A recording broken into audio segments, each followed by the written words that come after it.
Introduction to Information Management. This is what we will be talking in today's video. Introduction to Information Management. So, where should be the emphasis be? Should be in information technology or information technology? Information is important or technology is important? The stress should be an I or rather on T. That is what Davenport in 2020 stated. Peter Drucker stressed the importance of information to organizational competitiveness way back in 1993 when he wrote the industry that have moved into the center of the economy is the last 40 years have as their businesses the production and the distribution of the knowledge information rather than the production and distribution of the supply things or the finished product things.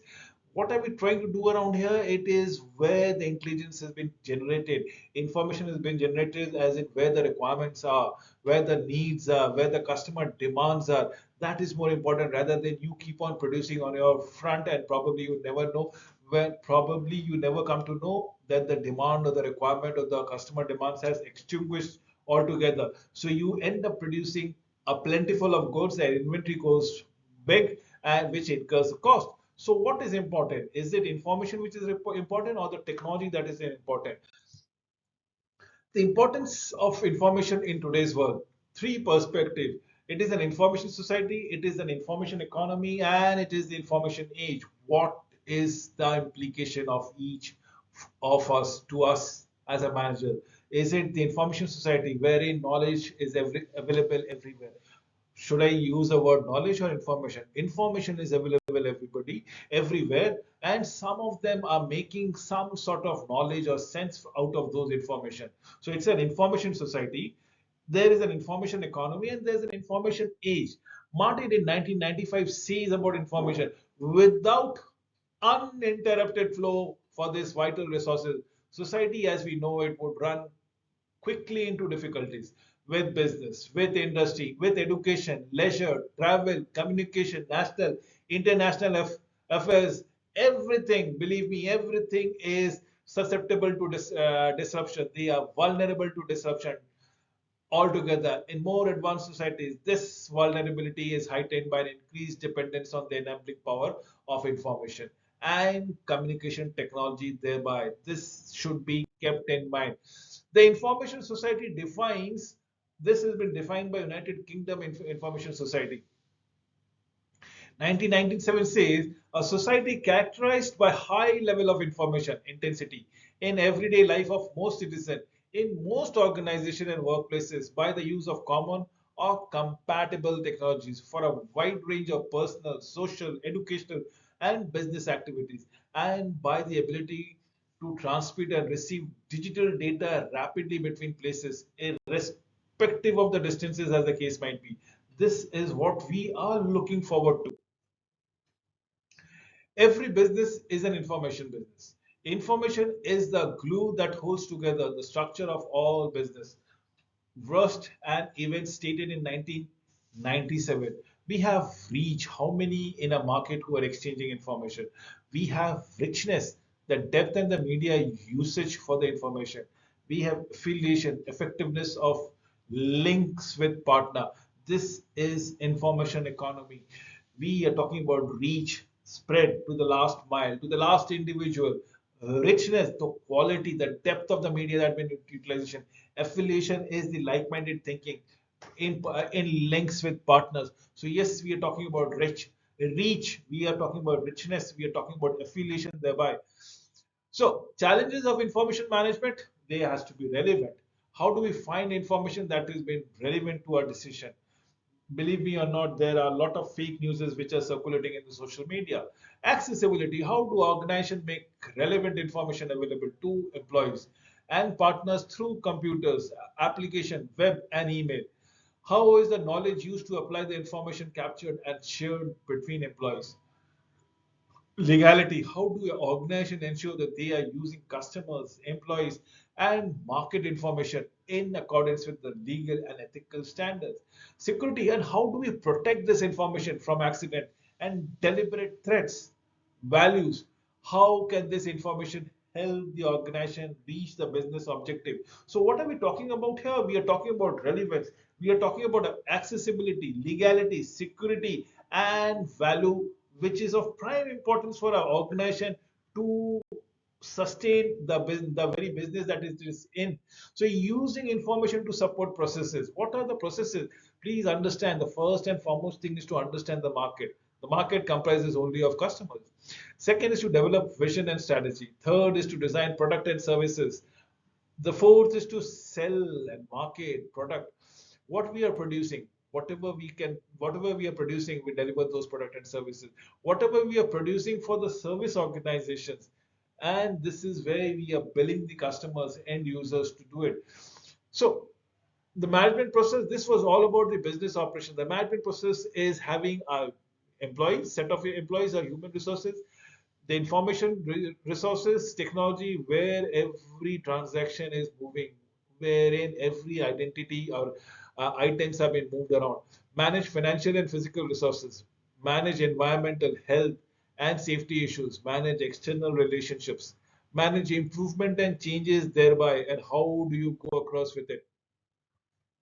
So how information support processes?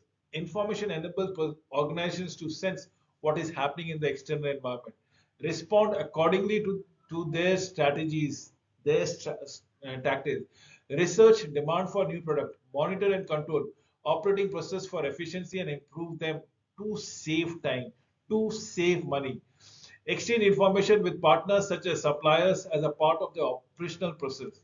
Communicate message about brands, about products internally and externally as the case might be. So yes, this is what information supports us. It helps us to sense, it helps us to make a research, monitor and control. It helps us to exchange information. When I say exchange information, feedback. It communicates the messages then and there as and when what is required. Information and business value. Now, you look what we are looking out here. We are talking about organization B and organization A, who is managing the risk and the cost associated with it. We have the organization C around with it. So we have the customer market, which they are looking to add value, and we have a new reality or new products that goes around it. So everybody is working in tandem. So this is vendor one, vendor two, or vendor three, or mother organization, or departmental one, departmental two, and the mother organization. The way you want to look into it, or let us say everybody is depending as a vendor to each other's. Probably organization C is marketing the product, end up marketing the product to the end customer by adding values, by adding some sorts of marketing information, new product, new services. So this is what an evaluation tool relating to the information to a business value.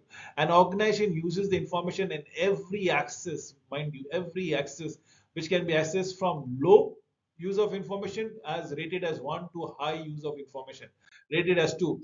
Let me give you certain other reasons for citing the business for adoption of information technology. What are we looking at it? First and foremost thing, the information technology is to use for reducing cost, effective and impactful communication with the customer and the end customer I'm talking about. It is not the in-between customers, the supplier, the retailers, and so on and so forth. Keeping with the progress, speed of information access, staff communication, competitive pressure, supplier communication, customer demand. Simplify processes, information sharing as on when on basis. This is what we are looking around it. Percentage of business citing these factors as a driver of information and communication technology, ICT adoption. So why the percentage of business that failed to achieve the goal, and Z, the percentage of business that achieved the goal. Why? Because they had adopted the information technology, the communication technology. This helped us to reduce cost. This helped us to get a proper feedback from the customer and address accordingly, take appropriate steps. Then we have the fundamentals of information assessment. What are we looking at it? We are looking nothing. We are looking at three parameters of business organization: the technology parameters, the informational resources, and the people resources. Remember, information resources is all about data, information, and knowledge. We are talking about the related concept as in information quality, transformation process, system theory, information types, record management, information lifecycle, and information orientation. What about the technology resources? We're talking about software application, software, system software, technological infrastructure, hardware, telecommunication. We're talking about productivity paradox, e-commerce and e-businesses, and informatics out there. Then comes the people resources, the elements. We're talking about employees, customers, supplier, government. The related concepts are information oriented, perception of information quality, responsibilities, structures, organization culture, skill development, developing strategies, and legal constraint thereby. The three strands of business information management.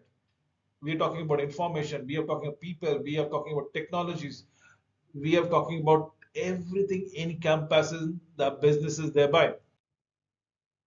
So what is business information management? The process of actively managing information as a strategic resources for improving organizational performances. This process involves developing strategies, introducing into the systems and controls to improve quality information, to deliver value, and what are the key, who are the key people, what is to be done, when it is to be done, why should it be done, where it is to be done, and how of BIM, business information management. Every question that who are liking to go around it is who, what, why, when, where, the 5 W's and 1 H, as I keep on saying about it, the 5 husbands and 1 wife for business information management. Data and information defined. English 1999 defines the relationship between data. Data is a lot of information, and certain information. Information is coming from the data, which you make some sense around it. So information is a data in context. Information is a usable data available to you. Information is the meaning of the data, so the facts becomes understandable. The data information knowledge, you look at it, what we are talking about is, this is a business event. It can be an individual passenger booking, it can be anything. Let me give it to you, of a knowledge transformation process. Let's say there is a business individual out here, right, of Mr. Francis from Barcelona to Paris is moving around, flight number this. So that's an event for an individual and also for the business houses.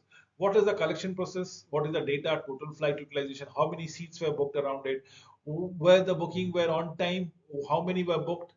How many days advance? So how people are actively planning for their movement, the tour programs, the transformation processes, and the utilization by routes, probably how many seats have been booked, what at what rate the seat has been booked.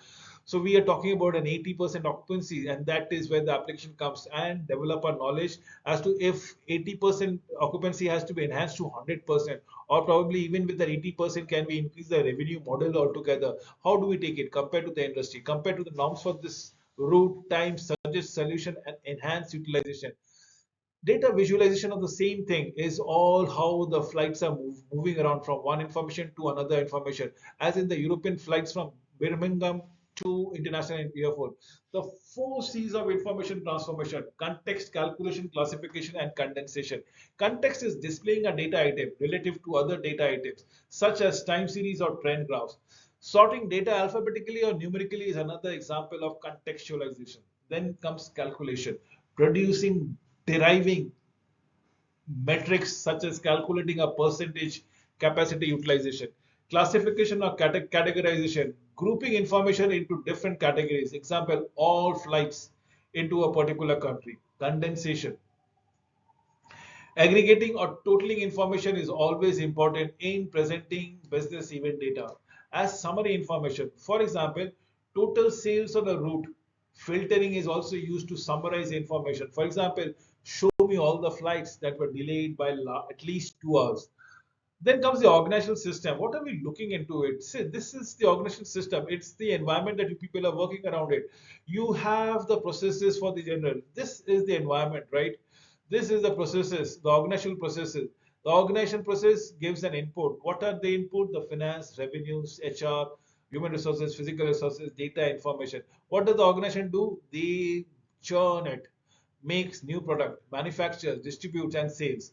Gives me the physical output of their product and services, as in physical product, the services, profit, data, information. Now we need to keep a tight control over inputs and output. Otherwise, input would be more, output would be less. Keeping a tight control means input remains less, or same output increases over a period of time. And this is what happening with an organization system thereby. So the environment, what are my keys? They are the suppliers, intermediary, competitors, and customers. Look at the micro environment. We have the suppliers, we have the intermediaries, we have the competitors. Everybody is a competitor to the organization, and the customer. The end customer is what we are looking into it. Before the intermediaries comes in, the supply chain people kicks in. So what are we looking for? International factors, the economic factor, the legal factor, the cultural factors. What are we looking at? Country specific factors, the economic, the legal, the culture, even political, how politically stable the regime is. Then comes the innovation, technology, innovations, and trends, which leads to society, public opinion, moral constraints, and ethical constraints thereby. So different forms of information. We have different forms. It can be structured, it can be unstructured, it can be formal, it can be informal. If we plug it in, if we plug it in with the formality and informality, let's say informal and unstructured example is a water cooler chat. Absolutely, it's a grapevine. But what is happening with formal but completely informal but completely structured? It can be a sales report. It comes in your inbox every now and then, and there might be a lot of reports that might be hitting your inboxes. Then we have something called formal but unstructured. Example: transcripts from call centers, news clipping, as the case might be. Then we have something called formal and structured. Example: sales figures, supplier directory, market research report, as the case around here. The information lifecycle model. What are they? We are trying to capture certain data, organize those data points, processes this data point, and take appropriate decisions to maintain the profitability or productivity issues and destroy after achieving the things, and again capture if things are not being moving around. This is what information. So does IT matter? Yes. Carr in 2000 said information technology has become commoditized to such an extent that it can no longer deliver a competitive advantages. What does Carr says? It says what makes a resource truly strategic? What gives it a capacity to be the basis of sustained competitive advantage is not ubiquity but scarcity. You only gain an edge over your rivals by having something that they cannot or won't have, or they cannot or won't do. By now, the core function of IT, data storage, data processing, data transport, have become available and affordable to all. They are becoming cost of doing businesses that must be paid by all to provide the extension to none. So perspective one, let me give you a different perspective altogether. The internal end user perspective. What are we looking into it? We're talking about data quality. It is timely, relevant, accurate, and easy to understand. Similarly, for service quality, are the system available? What when required at the speed required? Then we have the developing IT skills. Do you have the best skills to use in information and technology? Do you have it? Application, do you have the right tools to do the job? So perspective two, let me give you the manager's perspective, or let's say the owner's perspective. Selecting providers, application selection, integrating with other functions, and knowledge management. Given in the fact, how do we select providers or your vendors? Which internal and external suppliers of information management services do I select? Application selection, are the right application available to support the performance of the area that I am responsible for? Integrating other functions, how can I share the information with other department and share the process at the same time? Next is the knowledge management. How can the knowledge of my experiences in the staff be shared and enhanced thereby? Comes the perspective three, the chief executive, the person at the top. Perspective includes contribution to the IS to business, information system to the business, the strategic impact of the information system, legal implication of the information management. In terms of contribution, is it value adding? Is it controlling cost? Strategic impact of information, how can I improve information management that yields a better competitive management, competitive advantage, if I may say so? Legal implications of information management, what are the legal risks? What are the senior managers liable in a law per se? Let me give you the perspective for the CIOs, the chief intelligence officers, the information system managers. What are their perspective? The information system strategy says, how can IS expenditure support corporate strategies? Managing change, probably minimizing risk as the new applications are introduced. Resourcing, which technology should be sourced or outsourced, and which should be kept in-house or be a core function. Security, are information services secure or not? We give you the chapter number 5 perspective. The fifth perspective, it's the customer end perspective, which includes supply of quality information from organization, security of own information, integration of system for transfer of information, and support through inquiries of partner organization thereby. So what are we looking into it? We are coming to the fag end of the video. Information orientation are concepts or a metric used to assess how effectively people use information, and IT to improve the business performances. Next is information orientation incorporates a people-centric view of information as opposed to the technology orientation. In information orientation is causally linked to business performances. Hence, our selection of improving organization performances as a pretext altogether. Information orientation is an organization wide issue and not limited to only IT department, not a small department. It's a complete organizational issues and other information management support function. Information orientation applies universally across borders. In fact, it goes way into different continents altogether. There are no significant difference between the senior management responses in North America and that in Europe. Information orientation can be used as a key performance indicators over a time to assess the effectiveness of information management actions to improve the information behavior, values, and information practices, management practices thereby. This being the last slide for this particular video, you need to understand what are we looking into it. There are only three kinds of resources type: the form, the structure, and the sources that we are talking about it. In data facts, remember the tendencies are loose structures for the structure part of it, rather than information, data in context, and knowledge application. In form, yes, it can be in numbers, in text, in a mix of numbers and text. It can be to a decimal point. So we have hard, soft, tangible, intangible, explicit, and absolutely tacit, which has been subjective, the way it's been presented. Sources can be only two sources. They can be internal within the organization or external outside the organization. So yes, structure is very important as far the data facts are concerned. The way you presenting the data is the form. It can be hard, it can be tacit, it can be less structured, it can be completely tangible, but sources are only of two, internal and external. With this, I come to an end of this video. Thank you for watching this video till the end.